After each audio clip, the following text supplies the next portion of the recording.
Nusja do të vendosë shamin mirë për thotë, kur të vendosë shamin duhet që të vesh pantallona dhe xhinsa, pastaj shamin sipër. Nusja herë duhet të mësoj ç'është hijabi. Hijabi nuk është shami koke. Hijabi nuk është shami koke. Hijabi do të thotë veshja e femrës besimtare, që duhet plotësoj kriteret caktuara.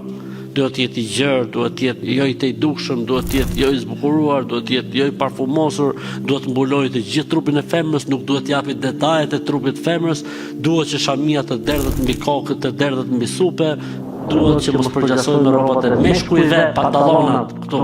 S'duhet përgjasoj me rrobat të grupeve të humbura, qofshin jo besimtar apo grupe të humbura brenda islam, etj. Është dinjitet.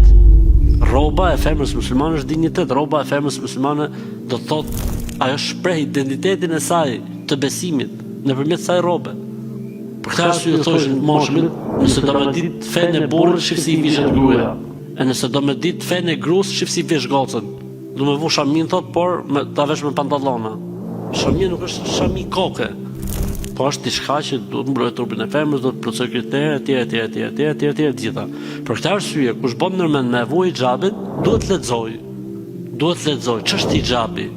Çfarë kriterë duhet plotësoj, si duhet të jetë, sa duhet të jetë, çfarë duhet mbuloj nga trupi i femrës, çfarë lejohet që duket për këtij trupi, çfarë nuk lejohet që mos duket etj.